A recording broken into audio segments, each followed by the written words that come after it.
first drill that we will look at today is the one-handed shooting drill. This drill is a great way to work on your shot.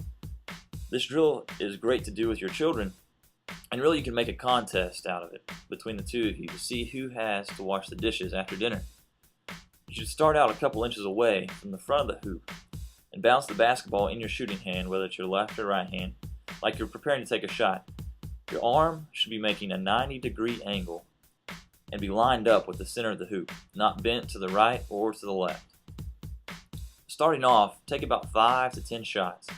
As you begin making the majority of your shots, then you can move back, eventually to the free throw line. You may not be able to shoot one-handed free throws right away, and you don't want to force that shot because it can alter your form. You want to shoot from a distance that is comfortable. You don't need to be shooting threes one-handed if you can't shoot a one-handed three. But this will definitely help in making sure that you're shooting straight and have good form. Ultimately, you want to begin moving back as soon as you swish your shots. And this is a good warm-up drill pre-game to get it adjusted to the goal, but it's a great game to play with your kids. The next drill is a game called dribble tag. The idea of the game is to maintain your dribble and possession while trying to poke away the basketball from the other person. And you actually have to poke it away. It can't hit their foot or anything. You have to poke it away. But this is just an example of how the game is played.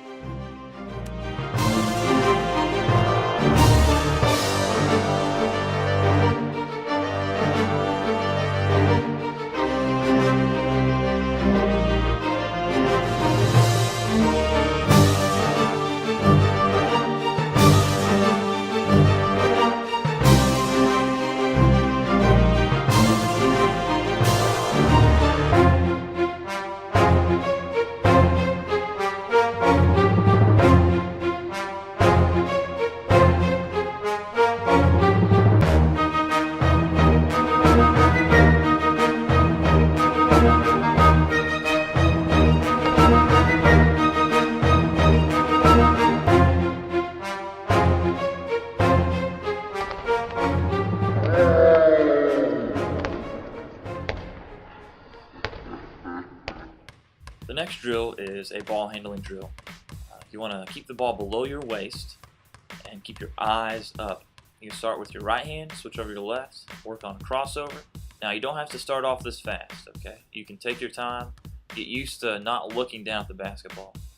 So you can use your right, your left, do a cross between your legs, right hand and the left hand, also behind your back. And the main thing, go to pace that's comfortable for you, and you'll be able to build up your dribbling speed as things go along. You can also put the ball on the side of your body, go front and back, almost a side cross, you can call it. But it's just all in maintaining possession and controlling the ball. Now, if you want to use 2 basketballs, you can. If you're able to, that's great. If not, this is just a demonstration of some things you can do. But it is a good thing to learn along the way, using both your right and left hand at the same time. So you get used to it. Not that you'd have to do it during a game, but switching hands quickly and having the same control with both hands is a good thing to have. The crisscross dribbling drill is good in the fact that you keep your eyes up as you're moving forward, just not standing in one place. Doing the crisscross drill, you can come down, you can do a crossover, you can do it between the legs, you can do behind the back as you come down the court, or driveway or street, whatever space you have, and you can also do a spin move. These different ways are a great way to focus on your ball handling and ball control. Defensive positioning. First thing what you want to look at is most of your weight should be on the balls of your feet. Second, the wide stance and feet turned slightly in. Your hips should be back and knees bent. Rear down, shoulders over knees, hands up or out depending on if you're guarding a shot or a dribble. Eyes are focused on the player's waist, and you should be able to draw a vertical line from the front of your forehead, through the front of your knees, through the front of your toes. Alright, so what we're going to do here, just a few defensive drills. If you don't have a whole lot of space in a parking lot or living room, one good thing is just shuffle from side to side to get used to sliding your feet in this defensive stance. And what you can do, you can time yourself especially for kids, it's fun to give them a challenge to beat a certain time or to go under a certain time. It makes it more interesting for them. All right.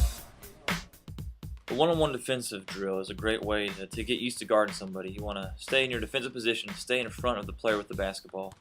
Keep your eyes on their midsection, not their eyes. They can fake you out with their eyes. But stay in front of the basketball and slide those feet. Next is the defensive recovery. If the offensive player gets past you, you need to pick a spot ahead of them to cut them off and keep them from getting to the basket. Here we're going to take a look at how to do a right-handed and a left-handed layup and what foot to jump off of. Coming in with your right hand, you're going to jump off of your left foot. You can't really see where his foot is planted right there, but he's jumping off of his left. Coming in with the left hand, you're going to jump off of your right foot. You'll see a better look at that here in a second. He's coming in off of his right. Sometimes you might come in and jump off both feet. You can do that. You usually get up a little bit stronger and might use that to jump over someone a little bit taller. But here with the left hand, here it is. Step with your right, right there, and go in for the layup. Now the next thing is the jump, stop, shot. So dribble in, jump, stop, shot. This is a great way. If you have a taller defender in front of you, you know that you might get blocked or you can't get past them going in for a layup. It's a great way to jump, stop, and shoot over top of them. So here again is the right-handed jump stop, dribble in, jump stop, shot. Thanks, and this has been Basketball Drills with Derek and Tanner.